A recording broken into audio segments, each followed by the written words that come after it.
بسم اللہ الرحمن الرحیم۔ السلام علیکم ورحمۃ اللہ وبرکاتہ۔ دوستو، آج ہم جانیں گے کہ جناب رسول اللہ صلی اللہ علیہ وآلہ وسلم نے اپنی حیات مبارکہ میں کل کتنے سفر کیے۔ ان سفروں میں رسول عربی صلی اللہ تعالی علیہ وآلہ وسلم کی بچپن کے سفر کتنے تھے، اور یہ بھی جانیں گے کہ آپ علیہ الصلاۃ والسلام نے کل کتنی سواریاں اپنے لیے استعمال فرمائی تھیں، اور سب سے پسندیدہ سواری کون سی تھی، اور یہ بھی کہ شق صدر کا مشہور واقعہ بچپن کے کس سال رو پذیر ہوا، اور اس کے ساتھ ساتھ یہ بھی جانیں گے کہ کس نے بچپن میں نبی علیہ الصلاۃ والسلام کو مال و زر کے عوض خریدنے کی کوشش کی تھی۔ دوستو، آپ کو یہ بھی بتائیں گے کہ بچپن میں سفر کے دوران نبی کریم صلی اللہ علیہ وسلم پر جنات اور سایہ کا اثر کیسے ہوا، اور بچپن کی نازک عمر میں سب سے دردناک سفر اور سب سے دل نشین سفر کون سا تھا، اور آپ علیہ الصلاۃ والسلام پر ان حیرت انگیز سفروں میں کیا بیتی۔ امید کرتے ہیں کہ آپ کے لیے یہ ویڈیو بہت ہی فائدہ مند ہوگی۔ بس آپ سے اتنی سی گزارش ہے کہ اس ویڈیو کو آخر تک ضرور دیکھیے گا۔ دوستو، یاد رہے کہ رسالت مآب حضرت محمد مصطفیٰ صلی اللہ علیہ وسلم کی مبارک زندگی میں سفر و سیاحت کو مرکزی اہمیت حاصل رہی۔ حضور صلی اللہ علیہ وسلم نے جو لاتعداد سفر کیے، انہیں دلچسپی، تفریح، اسرار و رموز، معلومات، تجارت، تبلیغ، رہنمائی اور اہم پہلوؤں کے اعتبار سے بہت بلند مرتبہ حاصل ہے۔ دنیا کا کوئی اور معروف مسافر ایسا نہیں ہوگا جس نے اتنے قلیل عرصے میں اتنے دلچسپ، اتنے معلومات افزا اور اتنے سیرت ساز سفر کیے ہوں۔ دوستو، ویسے تو حضور صلی اللہ علیہ وسلم نے اپنی مبارک زندگی میں کافی سفر فرمائے، جن میں کچھ کا ذکر آج ہم کریں گے، یعنی ذاتی تعلیم و تربیت کے لیے سفر فرمایا، روحانی تربیت، تجارتی اور کاروباری سفر، تبلیغ اور رہنمائی کے سفر، دفاعی سفر، امن اور صلح کے سفر، جنگوں کے لیے سفر، اور حضور علیہ الصلاۃ والسلام کا سفر آخرت۔ ان تمام سفروں کے دوران آپ علیہ الصلاۃ والسلام نے تقریباً ہر قسم کی مروجہ سواریاں استعمال فرمائی تھیں، چنانچہ گدھوں، خچروں، اونٹوں اور گھوڑوں سے حسب ضرورت کام لیا گیا تھا۔ ایک مشکل اور منفرد قسم کا سفر ایسا بھی تھا کہ جب حضرت صلی اللہ علیہ وسلم نے 70 سے 80 میل کی مسافت پیدل طے فرمائی تھی، اور واپسی پر اتنا ہی فاصلہ پیدل طے فرمایا تھا۔ قصہ مختصر یہ کہ رسالت مآب جناب رسول اللہ صلی اللہ علیہ وسلم کے تمام سفروں کو انسانی تاریخ میں ایک عظیم تر اہمیت حاصل ہے۔ ان عظیم انقلابی سفروں میں سے ہم حضور نبی کریم صلی اللہ علیہ وسلم کے بچپن کے سفروں کی چند انفرادی پہلوؤں کا تذکرہ کریں گے۔ دوستو، نبی محمد صلی اللہ علیہ وسلم کی حیات طیبہ کے اولین سفر کی کہانی سے پہلے انتہائی اختصار کے ساتھ نبی علیہ الصلاۃ والسلام کی ولادت باسعادت کا تذکرہ کرنا انتہائی ضروری ہے۔ آپ کی تاریخ ولادت کے بارے میں تھوڑا سا اختلاف ہے۔ کچھ لوگ کہتے ہیں کہ آپ 9 ربیع الاول اپریل 571 عیسوی کو مکہ مکرمہ میں پیدا ہوئے۔ بعض تاریخ دانوں کے نزدیک صحیح تاریخ ولادت 12 ربیع الاول سن عام الفیل 23 اپریل 571 عیسوی ہے۔ تاریخ پیدائش سے متعلق اختلاف اپنی جگہ، اس حقیقت پر سب دشمن دوست متفق ہیں کہ آپ کی ولادت باسعادت نے ساری دنیا کے انسانوں کے لیے امن و امان اور تعمیر و ترقی کا مضبوط ترین سنگ بنیاد رکھا۔ دوستو، حضور صلی اللہ علیہ وسلم کی ولادت سے کچھ عرصہ پہلے آپ کے والد محترم کو تجارت کے سلسلے میں شام جانا پڑا۔ سفر سے واپسی پر وہ راستے ہی میں مدینہ میں انتقال فرما گئے تھے۔ اس وقت ان کی عمر 25 سال تھی اور انہیں مدینہ میں ہی دفن کر دیا گیا تھا۔ یہ دردناک خبر جب مکہ میں موصول ہوئی تو حضور علیہ الصلاۃ والسلام کی والدہ کا دل دہل گیا۔ حضرت آمنہ سلام اللہ علیہا کے سسر حضرت عبد المطلب قبیلہ قریش کے نامور سردار تھے۔ جوان سال بیٹے کی اچانک موت پر آپ بہت غمگین ہوئے۔ وقت گزرتا گیا اور آخر کار وہ مبارک گھڑی آن پہنچی جس نے دنیا کے دھارے بدل دیے۔ خاوند کی وفات کے 3 ماہ بعد حضرت آمنہ سلام اللہ علیہا کے ہاں ایک چاند سا بیٹا پیدا ہوا۔ جب سردار عبد المطلب کو پوتے کی پیدائش کی خبر پہنچی تو وہ خوشی سے جھوم اٹھے۔ آپ نے نو مولود ننھے محمد صلی اللہ علیہ وسلم کو بازوؤں میں لیا اور سینے سے لگائے سیدھے خانہ کعبہ لے گئے تھے۔ آپ نے اس عظیم عطیے پر اللہ تبارک و تعالیٰ کا شکر ادا کیا اور یتیم پوتے کے لیے دعائیں مانگتے رہے۔ پھر گھر لوٹے، بچے کو والدہ کے سپرد کیا خود کسی مناسب دودھ پلانے والی دائیا کی تلاش میں مصروف ہو گئے تھے۔ دوستو، اس پہلی عظیم سفری کہانی سے بخوبی لطف اندوز ہونے کے لیے اس وقت کے ایک بہت بڑے رواج کی سمجھ بوجھ بہت ضروری ہے۔ بچوں کی ابتدائی نشو و نما کے بارے میں قدیم عرب میں ایک عظیم دستور یہ تھا کہ بڑے بڑے رؤساء اور شرفاء کے اونچے گھرانے اپنے نومولود بچوں کی پیدائش کے 8ویں روز انہیں دائیا گری کے ماہر اور دودھ پلانے والی دیہاتی عورتوں کے ہاں ان کی بستیوں میں بھیج دیا کرتے تھے۔ یہ پیشہ ور دایا عورتیں شہروں سے دور صحراؤں اور دیہاتوں کی کھلی فضاؤں میں رہتی تھیں۔ وہ ہر سال متعدد بار شہروں میں آتی اور اپنی پسند کے نوزائیدہ بچوں کو ساتھ لے کر اپنی صحرائی خیمہ بستیوں میں واپس چلی جاتی تھی۔ بچوں کے والدین سے تربیت کا دورانیہ اور معاوضہ وغیرہ عموماً پہلے ہی طے کر لیا جاتا تھا۔ قدیم عرب میں دائیا گری بھی ایک باقاعدہ فن کا مقام حاصل کر چکی تھی۔ چنانچہ اس سلسلے میں جس قبیلہ کو سب سے زیادہ شہرت حاصل ہوئی وہ بنی سعد کا قبیلہ تھا۔ بچوں کو دودھ پلانے اور دیکھ بھال کے لیے دائیا گری کرنے والی باقی عورتوں کی طرح بنی سعد کی عورتیں بھی کام کاج کے لیے مکہ شہر کے چکر لگایا کرتی تھی۔ جب جناب رسول خدا صلی اللہ علیہ وسلم اس کائنات میں تشریف فرما ہوئے تو ولادت کے ابتدائی 2-3 روز تو آپ کی والدہ محترمہ نے ہی آپ کو دودھ پلایا۔ اس کے بعد چند روز یہ سعادت آپ کے چچا ابو لہب کی نیک سیرت کنیز صوبیہ کو نصیب ہوئی۔ حضور نبی علیہ الصلوۃ والسلام کی والدہ ماجدہ اس انتظار میں تھیں کہ بنی سعد کی کوئی معقول دائی شہر آئے تو اس سے آپ علیہ الصلوۃ والسلام کی رضاعت اور ابتدائی پرورش کا معاملہ طے کیا جائے۔ دوستو، حضرت حلیمہ سعدیہ کی مقدس بستی نجد کے اس شاداب علاقے میں واقع تھی۔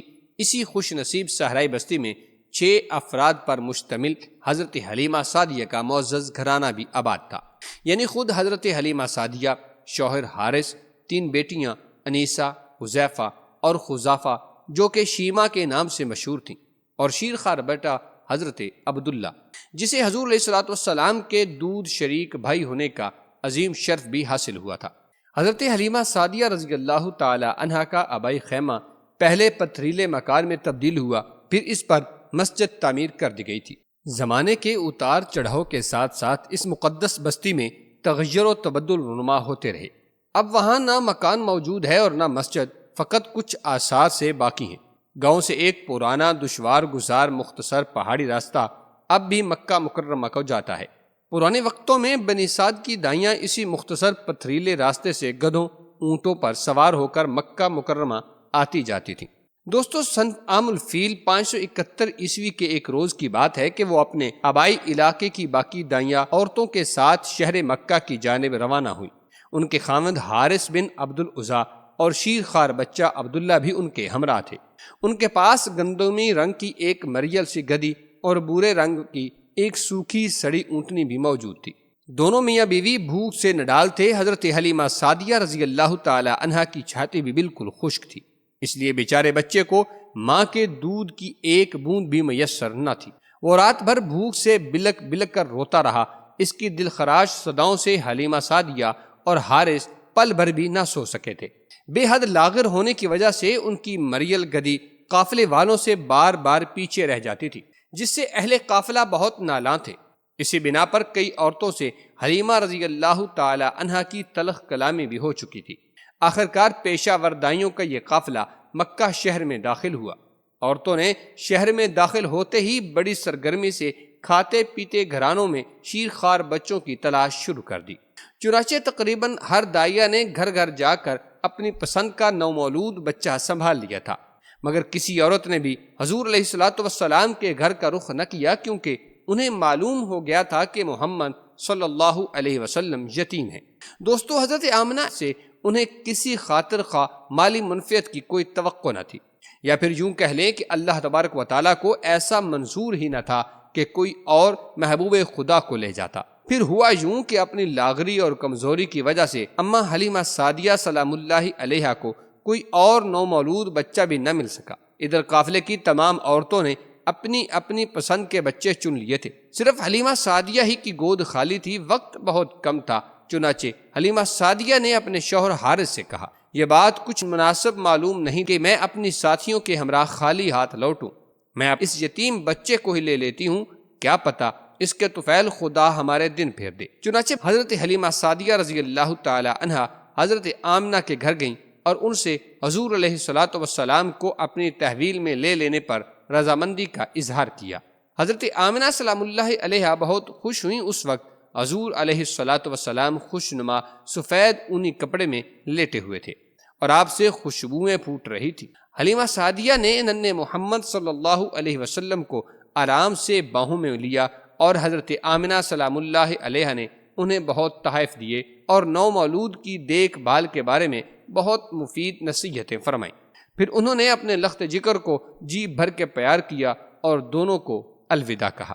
اس رات اہل قافلہ نے مکہ ہی میں قیام کیا تھا۔ ننھے محمد صلی اللہ علیہ وسلم کی نورانی شخصیت کے جلوے روز اول ہی سے ظاہر ہونے شروع ہو چکے تھے۔ رات کو حضرت حلیمہ سعدیہ نے حضور علیہ الصلوۃ والسلام کو دودھ پلایا تو یہ دیکھ کر انتہائی سخت حیرت میں ڈوب گئیں اور ننھے محمد صلی اللہ علیہ وسلم نے خوب سیر ہو کر دودھ پیا۔ جب حضور علیہ الصلوۃ والسلام بھی سو گئے تو دونوں میاں بیوی بے حد خوش تھے۔ انہوں نے وہ رات بڑے اطمینان اور سکون سے گزاری تھی۔ محترم دوستو، اگلی صبح نو مولود بچوں کو سنبھالے اہل قافلہ اپنی بستیوں کی جانب رواں دواں ہوئے۔ حضرت حلیمہ سعدیہ نے بھی ننھے محمد صلی اللہ علیہ وسلم کو بڑے پیار سے اپنی گود میں لے لیا اور اپنی لاغر گدی پر سوار ہوئیں۔ یوں نبی کریم رسول خدا محبوب رب العالمین صلی اللہ علیہ وسلم کی زندگی مبارک کا پہلا سفر مبارک کا آغاز ہوا۔ دوستو، اس مریل گدی یا اونٹنی پر حضور علیہ الصلوۃ والسلام کا سوار ہونا تھا کہ اس کی کیفیت ہی بدل گئی۔ اس میں دفعتاً بڑی پھرتی اور چستی آ چکی تھی۔ اس نے بڑے فخر سے اپنا سر اوپر اٹھایا اور پر اعتماد اور وقار سے پاؤں زمین پر پٹک پٹک کر تیز چلنے لگی۔ یہ وہی لاغر گدی اور اونٹنی آتے وقت تو قافلے کی ساری سواریوں سے بار بار پیچھے رہ جاتی تھی، مگر واپسی کے سفر میں اس تیز رفتاری سے دوڑنے لگی کہ سب کو سخت تعجب ہونے لگا۔ لاغر گدی کی بے مثال چال نے سارے قافلے کو حیرت میں ڈال رکھا تھا۔ خود حضرت حلیمہ بھی سخت حیران تھیں اور دل ہی دل میں انتہائی خوش بھی دکھائی دیتی تھی۔ اونٹنی اور گدی اس قدر تیز چلتی تھی کہ اس کی لگام بار بار کھینچنا پڑتی تاکہ اسے قافلے سے دور نکل جانے سے روکا جا سکے۔ قافلے کی عورتیں بار بار چلائیں، ارے حلیمہ اپنی سواری کی لگام کھینچ، یہ تو آپے سے باہر ہوتی جا رہی ہے۔ کوئی کہتی، او حلیمہ، کیا یہ وہی مریل گدی ہے جس پر سوار ہو کر تو ہمارے ہمراہ قبیلے کی خیمہ بستیوں سے مکہ کی جانب روانہ ہوئی تھی؟ تب تو یہ بار بار پیچھے رہ جاتی تھی۔ حضرت حلیمہ لگام کھینچتی اور کہتی، دیکھتی نہیں یہ وہی گدی تو ہے۔ سب عورتیں حیرت سے ایک دوسرے کو تکتی اور کہتی، بخدا یہ تو ضرور کوئی عجیب و غریب معاملہ دکھائی دیتا ہے۔ رحمتوں اور برکتوں کی اس غیر متوقع بارش سے حلیمہ اور حارث خوشی سے پھولے نہ سماتے تھے۔ حضرت حلیمہ کو یوں محسوس ہو رہا تھا جیسے اس کی پیاری گدی پر کوئی بزرگ و برتر ہستی سوار ہو۔ صحرائی گاؤں سے آتے ہوئے مکہ تک کا سارا سفر کس قدر کٹھن اور کربناک تھا، مگر مکہ سے صحرائی خیمہ بستی کی جانب واپسی کا سفر ایک ایسا انوکھا تجربہ اور پر لطف سفر دکھائی دیتا تھا جس کی برکتوں اور مسرتوں کا حضرت حلیمہ کو کوئی اندازہ ہی نہ تھا۔ عمر کے ابتدائی 2 سال تک حضور صلی اللہ علیہ وسلم حضرت حلیمہ سعدیہ کے اس صحرائی گاؤں میں مسلسل مقیم رہے۔ اپنے صحرائی گھر میں حضور نے بہت خوش و خرم زندگی کا آغاز کیا۔ ان کی رضائی بہن شیمہ کو آپ سے بڑا انس تھا اور وہ اپنی والدہ سے مل کر آپ کی بڑی خدمت کیا کرتی تھی۔ دوستو، ان دنوں عموماً خشک موسم اور قحط سالی کا زمانہ تھا، مگر حضور صلی اللہ علیہ وسلم کے تشریف لاتے ہی کایا پلٹنے لگی۔ حلیمہ کے جانور جب چراگاہ سے واپس لوٹتے تو ان کے تھن دودھ سے لبالب بھرے ہوتے تھے، مگر بستی کے باقی لوگوں کے جانوروں کی کیفیت ویسی کی ویسی ہی تھی۔ اس پر قبیلہ کے بزرگ چلا چلا کر کہتے، ارے کم بختو، تم بھی اپنے جانور اسی چراگاہ میں کیوں نہیں لے جاتے جہاں حلیمہ اور حارث کے جانور چرتے ہیں؟ ہر طرح کے جتن کرنے کے باوجود ان کے جانور خشک سالی سے نہ بچ سکے۔ اس کے برعکس حضرت حلیمہ کے ہاں ایک غیر معمولی خوشحالی کا دورہ ہونے لگا۔ تھوڑے ہی عرصے بعد ان کا ترقی پذیر گھرانہ قبیلے کا سردار تسلیم کر لیا گیا تھا۔ اس خوشگوار ماحول میں پل کر جب حضور علیہ الصلوۃ والسلام 2 سال کے ہوئے تو بہت ہی خوبصورت اور صحت مند نظر آنے لگے اور اپنی اصل عمر سے دگنے دکھائی دیتے تھے۔ اور پھر وقت آن پہنچا کہ حضور علیہ الصلوۃ والسلام کا دوسرا سفر شروع ہونا تھا۔ دوستو صحرا کے معتدل ماحول میں پلتے بڑھتے جب حضور علیہ الصلوۃ والسلام 2 سال کے ہوئے تو حضرت حلیمہ سعدیہ نے آپ کا دودھ چھڑایا۔ آپ بہت تندرست اور توانا اور حشاش بشاش دکھائی دیتے تھے۔ چنانچہ حلیمہ اور حارث دونوں حضور علیہ الصلوۃ والسلام کو ساتھ لے کر اپنی صحرائی بستی سے نکلے اور مکہ شہر کی جانب روانہ ہوئے تاکہ آپ کو اپنی والدہ ماجدہ کے حوالے کر دیا جائے، اور اس طرح حضور علیہ الصلوۃ والسلام کی بچپن میں یعنی زندگی کا دوسرا سفر شروع ہوا۔ حضرت حلیمہ اپنی اسی گدی پر نبی کریم علیہ الصلوۃ والسلام کے ساتھ سوار ہوئیں۔ کچھ عرصہ بعد وہ مکہ شہر میں داخل ہوئی اور سیدھی حضرت آمنہ کے گھر پہنچی۔ اپنے لخت جگر کی اچانک آمد پر حضرت آمنہ بے حد خوش ہوئی۔ انہوں نے حضور علیہ الصلوۃ والسلام کا والہانہ استقبال کیا، انہیں گلے لگایا، پیار کیا۔ حضرت حلیمہ سعدیہ کی بڑی اہو بھگت کی اور خوب خاطر تواضع فرمائی۔ ادھر ادھر کی باتوں کے بعد جناب حلیمہ سعدیہ رضی اللہ تعالی عنہا نے حضرت آمنہ کو بھی یہ بتا دیا کہ ان کے ہونہار صاحبزادے کی بدولت انہیں اللہ تبارک و تعالیٰ کی طرف سے کیا کیا نعمتیں ملتی رہیں۔ حضرت حلیمہ کہنے لگیں، بخدا میں نے اس سے زیادہ نیک بخت اور بابرکت بچہ آج تک نہیں دیکھا۔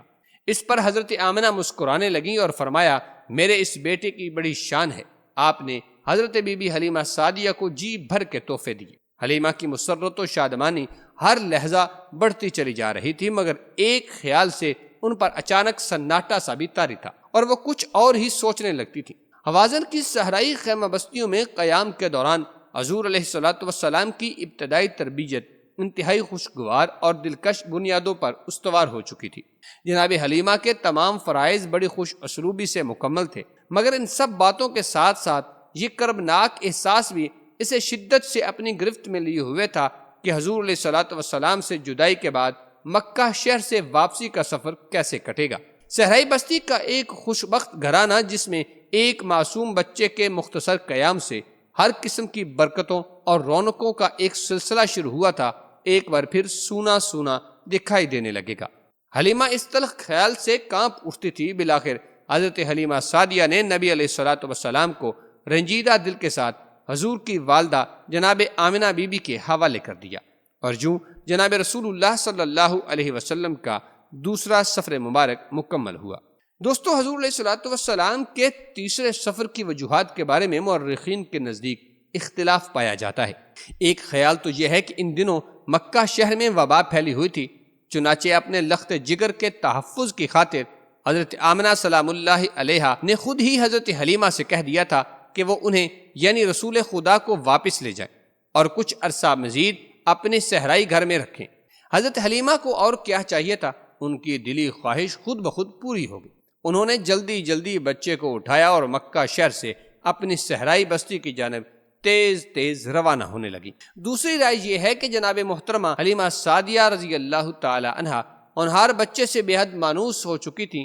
اس کے علاوہ آپ کے قیام کے دوران ان کے ہاں اللہ تعالیٰ کی نعمتوں اور برکتوں میں مسلسل اور حیرت انگیز اضافہ ہو رہا تھا، اس لیے انہیں اتنی جلد آپ سے جدا ہو جانا کسی صورت بھی گوارا نہ تھا۔ چنانچہ مکہ پہنچتے ہی انہوں نے حضرت آمنہ سلام اللہ علیہا سے کہا کہ مکہ مکرمہ ابھی وبا کی گرفت میں ہے، ننھے محمد کا فی الحال یہاں رہنا مناسب نہیں۔ دوستو اماں حلیمہ سعدیہ کا اصرار اس قدر پرزور اور معقول تھا کہ جناب آمنہ سلام اللہ علیہا کا راضی ہونا پڑا۔ انہوں نے دل پر پتھر رکھ کر ایک بار پھر لخت جگر کو حضرت حلیمہ کے سپرد کر دیا، اور وہ پیارے محمد صلی اللہ علیہ وسلم کو لے کر جلدی جلدی واپس گاؤں روانہ ہو چکی تھی۔ مکہ شہر سے صحرائی بستی کی طرف واپسی کے اس سفر کے واقعات بھی بے حد دلچسپ ہیں۔ حضرت بی بی حلیمہ سعدیہ کا بیان ہے کہ ننھے محمد صلی اللہ علیہ وسلم کو گود میں لیے ہم شہر سے باہر نکلے اور صحرائی گاؤں کا رخ کر لیا۔ راستے میں ایک جگہ چند حبشی عیسائیوں کا ایک گروہ ہمارے پاس سے گزرا۔ ان لوگوں نے حضور علیہ الصلوۃ والسلام پر نظریں جما کر انہیں بڑے غور سے دیکھنا شروع کیا۔ ان کی نگاہیں آپ کی مہر نبوت پر پڑتی تو کسی گہری سوچ میں پڑ جاتے تھے، پھر آپ کی چمکیلی آنکھیں دیکھ کر ان کی سرخی دیکھنے لگتے، کبھی آپس میں پراسرار سرگوشیاں کرنے لگتے۔ ان میں سے ایک حبشی نے پوچھا، کیا تمہارے اس ہونہار بچے کی آنکھوں کی سرخی کسی بیماری کی وجہ سے؟ حضرت حلیمہ فرماتی ہیں کہ میں نے کہا نہیں، یہ تو پیدائش ہی سے سرخ ہیں۔ پھر ایک اور حبشی بولا، کیا یہ سرخی مسلسل موجود رہتی ہے یا کبھی کبھی غائب بھی ہو جاتی ہے؟ جناب حلیمہ سعدیہ فرماتی ہیں کہ میں نے بتایا کہ حضور علیہ الصلوۃ والسلام کی دلکش آنکھوں کی سرخی مستقل طور پر چمکتی رہتی ہے۔ ان حبشی عیسائیوں کی غور و فکر اور سوال و جواب کا عجیب و غریب سلسلہ خاصی دیر جاری رہا۔ آخر انہوں نے جناب اماں حلیمہ سلام اللہ علیہا سے بڑی منت سماجت سے کہا، ہم پر ایک عنایت کریں، یہ مقدس بچہ ہمیں دے دیں، تم اس کے عوض جتنا مال و دولت مانگو گی ہم تمہیں دے دیں گے۔ ہم نے اپنی مقدس کتابوں میں پڑھا ہے کہ ایک پیغمبر ابھی آنا باقی ہے جو حرم میں پیدا ہوگا۔ ہمارا خیال ہے کہ یہ بچہ وہی ہے۔ یہ مبارک بچہ بڑی بلند و شان والا ہے اور ہم اسے اپنے ساتھ لے جانا چاہتے ہیں۔ ان حبشی عیسائی مسافروں کی باتیں سن کر اور ان کے بدلے ہوئے تیور دیکھ کر حضرت حلیمہ سعدیہ بے حد پریشان ہوئیں۔ حضور علیہ الصلوۃ والسلام سے ان کی جدائی یا انہیں کسی قسم کے تکلیف پہنچنے کے تصور ہی سے ان پر شدید کپکپی طاری ہونے لگی۔ چنانچہ اماں حلیمہ نے ننھے محمد کو سینے سے لپٹا اور اب وہیں رک گئیں۔ اتنے میں مشکوک حبشی راہ گزر دور نکل چکے تھے۔ اماں حلیمہ سعدیہ کی جان میں جان آئی، آپ بڑی بےتابی سے رات کا انتظار کرنے لگی۔ جو ہی تاریکی کا غلبہ ہوا اور گرمی کی شدت میں بھی کمی واقع ہوئی تو آپ نے حضور علیہ الصلوۃ والسلام کو گود میں بٹھایا اور جھٹ سے پھرتیلی گدی پر سوار ہو گئے۔ بقیہ سفر آپ نے شدید پریشانی کی حالت میں پورا کیا تھا اور اپنے گھر پہنچ کر دم لیا۔ واپسی کا سفر بخیر و خوبی طے ہونے پر حضرت حلیمہ سعدیہ نے خدا کا لاکھ لاکھ شکر ادا کیا۔ تو اس طرح نبی علیہ الصلوۃ والسلام کا تیسرا مبارک سفر مکمل ہوا۔ دوستو، نبی علیہ الصلوۃ والسلام کے بچپن کے چوتھے سنسنی خیز سفر کے اسباب اور تاریخ کے بارے میں بھی کچھ اختلاف پایا جاتا ہے۔ اس چوتھے سفر کی ایک وجہ شق صدر یعنی نبی علیہ الصلوۃ والسلام کے سینہ مبارک کے چاک ہونے اور سینہ اقدس کو دھونے کا واقعہ بیان کیا جاتا ہے، جس کے بارے میں قرآن مجید فرقان حمید کی سورہ علم نشرح بھی نازل ہوئی۔ ہوا کچھ یوں تھا کہ نبی مکرم صلی اللہ علیہ وسلم اپنے دودھ شریک بھائی عبداللہ کے ساتھ خیموں کے پیچھے بکریاں چرا رہے تھے۔ اتنے میں آپ علیہ الصلوۃ والسلام کا بھائی عبداللہ بھاگا بھاگا اپنے خیمے کے اندر داخل ہوا اور کہنے لگا، سفید کپڑوں میں ملبوس دو آدمیوں نے میرے قریشی بھائی کو پکڑا اور اپنے بازوؤں میں تھام کر زمین پر لٹا دیا۔ انہوں نے اس کا پیٹ چاک کر دیا۔ حضرت حلیمہ سعدیہ سلام اللہ علیہا کا بیان ہے کہ ہم دوڑ کر فوراً اس جگہ پر پہنچے، کیا دیکھتے ہیں کہ حضور علیہ الصلوۃ والسلام کھڑے ہیں اور ان کا رنگ اڑا ہوا ہے۔ حلیمہ نے پیار سے پوچھا، کیا بات ہے؟ آپ علیہ الصلوۃ والسلام نے جواب ارشاد فرمایا کہ دو سفید پوش آدمی آئے تھے، انہوں نے مجھے زمین پر لٹا کر میرا پیٹ چاک کیا، معلوم نہیں میرے پیٹ میں وہ کیا چیز تلاش کر رہے تھے۔ دوستو، اس عجیب و غریب واقعہ سے حضرت حلیمہ سعدیہ کافی پریشان ہوئیں اور وہ حضور علیہ الصلوۃ والسلام کو گود میں اٹھا کر فوراً اپنے خیمے کے اندر لوٹ آئی تھی۔ حارث کو اندیشہ لاحق ہوا کہ شاید حضور علیہ الصلوۃ والسلام پر جنات کا اثر ہے۔ دونوں میاں بیوی خاصے سہم گئے۔ آخر یہی مناسب سمجھا کہ آپ کو مزید مدت کے لیے خیمہ بستی میں رکھنے کی بجائے اپنی والدہ کے پاس واپس مکہ بھیج دیا جائے۔ مکہ پہنچ کر حضرت حلیمہ سعدیہ نے حضرت آمنہ سلام اللہ علیہا کو سینہ چاکی کے عجیب واقعہ کے متعلق سب کچھ شروع سے آخر تک بتا ڈالا۔ اس پر حضرت آمنہ نے کہا، کیا تمہیں اس پر شیطان کا اثر دکھائی دیتا ہے؟ ایسا ہرگز نہیں، خدا کی قسم اس بچے پر شیطان کا کبھی بھی کچھ بس نہیں چل سکے گا۔ میرے بچے کی شان سب سے نرالی ہے۔ دوستو، اس روایت کے مطابق شق و صدر کا واقعہ اس وقت رونما ہوا جب حضور علیہ الصلوۃ والسلام کی عمر مبارک 3 سال کے لگ بھگ تھی، مگر اکثر روایات سے یہ بھی ثابت ہے کہ آپ 5 سال کی عمر تک جناب حلیمہ سعدیہ کے ہاں ان کی بستی میں ہی مقیم رہے۔ ظاہر ہے کہ یہ تاریخی واقعہ ہے تو بالکل صحیح، اور قرآن مجید میں اس کا صاف ذکر سورہ علم نشرح کی پہلی 4 آیتوں میں موجود۔ محترم دوستو، جب حضرت حلیمہ سعدیہ سلام اللہ علیہا جناب رسول خدا کو لے کر مکہ آئیں تو مکہ شہر پہنچ کر حلیمہ سعدیہ نے آپ کو ایک جگہ بٹھا دیا اور خود رفع حاجت کے لیے چلی گئی تھی۔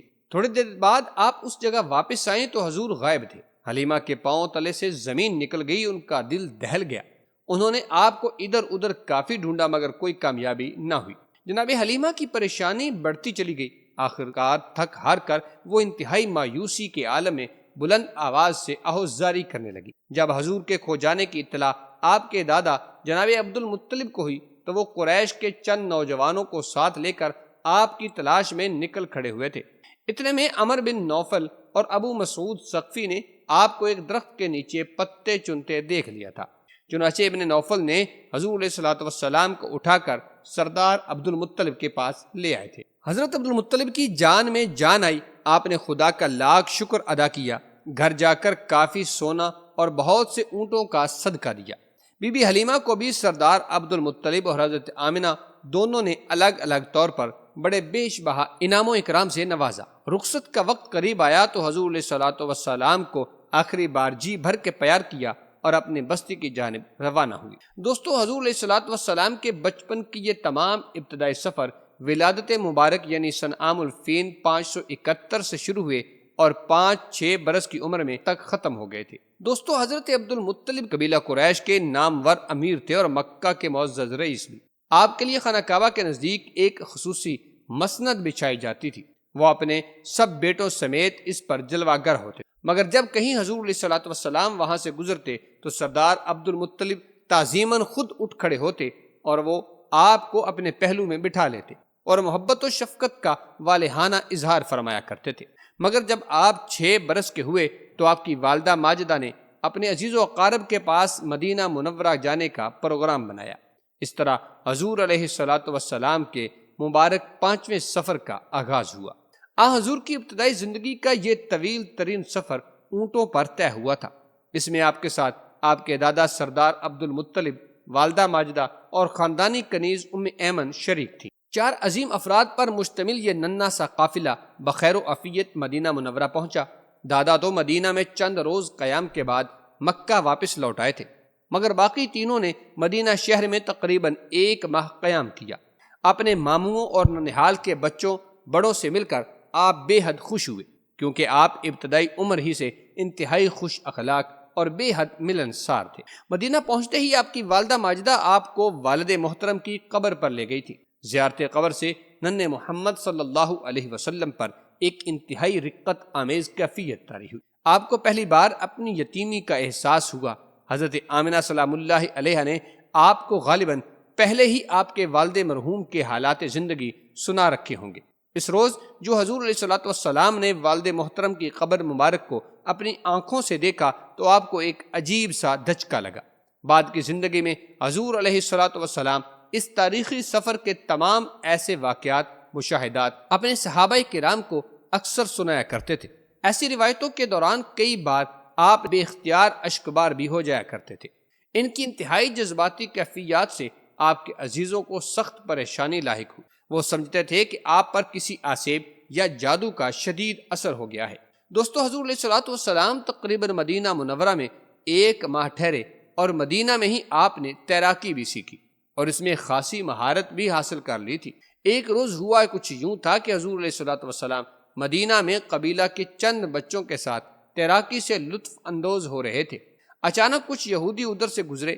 ان میں سے ایک شخص نے حضور علیہ الصلوۃ والسلام کے مبارک شانوں کے درمیان ابھرتی ہوئی مہر نبوت کو فوراً پہچان لیا۔ اس سے رہا نہ گیا، اس نے اشارہ کرتے ہوئے اپنے ایک ساتھی سے کہا، یہ لڑکا آخری رسول ہوگا۔ حضرت ام ایمن نے یہ بات سن لی۔ انہوں نے فوراً حضرت آمنہ تک اس بات کو پہنچایا۔ حضرت آمنہ بڑی فکر مند ہوئی، چنانچہ کسی ممکنہ سازش یا خطرے سے بچاؤ کے پیش نظر انہوں نے مدینہ کا قیام قبل از وقت ختم کر کے مکہ کی جانب فوری واپسی کا فیصلہ کر لیا۔ حضور علیہ الصلوۃ والسلام کی زندگی کا پہلا طویل سفر اور پہلا پرلطف قیام یوں اچانک اختتام پذیر ہو گیا تھا۔ دوستو، مدینہ شہر میں اس 1 ماہ کے مختصر سے قیام کے اثرات اس قدر لطیف اور مستقل تھے کہ آئندہ زندگی آپ صحابہ کرام سے ان کا اکثر ذکر فرمایا کرتے تھے۔ چنانچہ نبوی زندگی میں جب کبھی آپ ننھالی قبیلہ کے اس علاقے سے گزرے تو حضور نے ہاتھ سے اشارہ کر کے فرمایا، اسی مکان میں میری والدہ ٹھہری تھی، یہی وہ تالاب ہے جس میں میں تیرا کرتا تھا۔ نہ جانے کیا بات ہے کہ زیارت مدینہ منورہ کے دوران کئی لوگ جب بھی ان تاریخی مقامات سے گزرتے ہیں تو اکثر یوں محسوس کرتے ہیں جیسی ساری فضا میں یہی معصوم الفاظ آج بھی گونج رہے ہوں۔ دوستو، جب حضور علیہ الصلوۃ والسلام کی والدہ نے مدینہ سے واپسی مکہ کا سفر کیا تو ابوا کا منحوس گاؤں مکہ کے راستے پر واقع ہے۔ یہاں پہنچتے پہنچتے حضرت آمنہ بہت تھک چکی تھی، چنانچہ طبیعت کی ناسازی کے باعث وہ آرام کے لیے لیٹ گئی۔ ننھے محمد علیہ الصلوۃ والسلام والدہ محترمہ کی اس طبیعت کی ناسازی سے بے حد پریشان ہوئے اور سر جھکا کر ان کے سرہانے بیٹھ گئے۔ حضرت آمنہ سلام اللہ علیہ پر اچانک غشی طاری ہوئی۔ جب چند لمحے کے لیے ہوش میں آئیں تو ایک نظر بھر لخت جگر کو بڑے پیار سے دیکھا، پھر ہمیشہ کے لیے آنکھیں بند کر لیں اور یوں اس ادھورے سفر کے ایک ظالم موڑ پر نن محمد صلی اللہ علیہ وسلم کو تنہا چھوڑ کر اس جہان فانی سے ہمیشہ کے لیے رخصت ہو چکی۔ ابوا گاؤں میں جب یہ کوہ گراں حضور علیہ الصلوۃ والسلام کے ناتواں کندھوں پر اچانک ٹوٹا تو ان کی کیفیت ناقابل بیان تھی۔ نن محمد صلی اللہ علیہ وسلم کی حالت دیکھی نہ جاتی تھی۔ آپ مسلسل گمسم تھے اور آنسوؤں کی لڑیاں تھیں کہ تھمنے کا نام نہیں لیتی۔ آپ کی دائیا ام ایمن نے بڑی شفقت اور فراست سے کام کیا، آپ کو پیار کیا، دلاسا دیا اور واپسی کے سفر پر آمادہ کیا۔ چنانچہ تکفین و تدفین سے فارغ ہوتے ہی حضرت ام ایمن نن محمد صلی اللہ علیہ وسلم کو ساتھ لے کر ابوا گاؤں سے مکہ شہر کی جانب روانہ ہوئیں۔ آپ بے حد اداس اور غمزدہ تھے اور راستہ بھر تقریباً خاموش رہے۔ سیدہ آمنہ بہت پڑھی لکھی اور پروقار خاتون تھی۔ آپ شعر بھی کہتی تھی۔ اپنے فرزند کی شان میں انہوں نے ایک قصیدہ بھی لکھا تھا۔ مرتے وقت ان کی زبان پر یہ الفاظ تھے جن کا ترجمہ کچھ اس طرح ہے: میں مر جاؤں گی لیکن میرا ذکر باقی رہے گا، میں خیر اور نیکی پیچھے چھوڑے جا رہی ہوں کیونکہ میں نے ایک پاکیزہ بچے کو جنم دیا ہے۔ دوستو، مکہ شہر میں داخل ہوتے ہی حضور علیہ الصلوۃ والسلام اور دائیا ام ایمن سیدھے سردار عبد المطلب کے ہاں پہنچے۔ اپنی عالی مرتبت بہو کے ناگہانی انتقال کی خبر سن کر ان کے ہوش و حواس مختل ہوئے۔ اس جانکا حادثے نے سردار عبد المطلب کی کمر توڑ ڈالی۔ ماں کے صدمہ سے نڈھال نن محمد صلی اللہ علیہ وسلم کی ناگفتہ حالت ان سے بھی دیکھی نہ جاتی تھی۔ باپ کی شفقت کے بعد شفقت مادری سے بھی حضور کی اچانک محرومی ایک ناقابل تلافی صدمہ تھی۔ کفارہ کے طور پر دادا عبد المطلب نن محمد صلی اللہ علیہ وسلم کو پہلے سے بھی زیادہ چاہنے لگے۔ اس اذیت ناک حادثے کا ذکر قرآن حکیم کی سورۃ الضحیٰ کی 6 اور 7 آیتوں میں بھی ہوا ہے۔ دوستو، بعد کی مدنی زندگی میں حضور علیہ الصلوۃ والسلام جب بھی ابوا سے گزرتے تو ان بکھرے ہوئے پتھروں کی نشاندہی فرماتے جو انتقال کے وقت والدہ کی قبر پر رکھے گئے تھے۔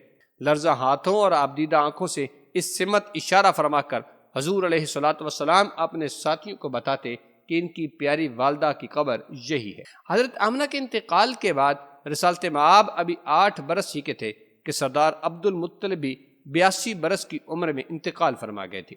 حضور صلی اللہ تعالی علیہ وسلم ابھی پیاری والدہ کی جدائی کے غم میں ہی پریشان تھے کہ دادا کی نگہبانی سے محروم ہوئے اور اس ناگہانی وفات کے اس نئے صدمے سے ان پر مصائب و مشکلات کا ایک نیا پہاڑ ٹوٹ پڑا تھا۔ آپ بے حد دل برداشتہ تھے۔ آپ جنازہ میں شریک ہوئے تو آپ کی معصوم اور چمکیلی آنکھیں مسلسل اشکبار تھی۔ آپ غموں اور حسرتوں کے ایک متلاطم دریا میں ڈبکیاں لے رہے تھے اور وہ اندوناک منظر دیکھا نہ جاتا تھا۔ دوستو، ہر قسم کے زمینی منظروں کو حضور علیہ الصلوۃ والسلام کی سفر گزرگاہوں کا شرف حاصل ہوتا رہا۔ امید کرتے ہیں آپ کو یہ ویڈیو ضرور پسند آئی ہوگی۔ امید ہے کہ آپ کو یہ ویڈیو پسند آئی ہوگی۔ ویڈیو کو لائک کرتے ہوئے چینل کو سبسکرائب کر لیجیے گا۔ ملتے ہیں ایک نئی دلچسپ معلوماتی ویڈیو کے ساتھ۔ اللہ تعالی ہم سب کا حامی و ناصر ہو، آمین ثم آمین۔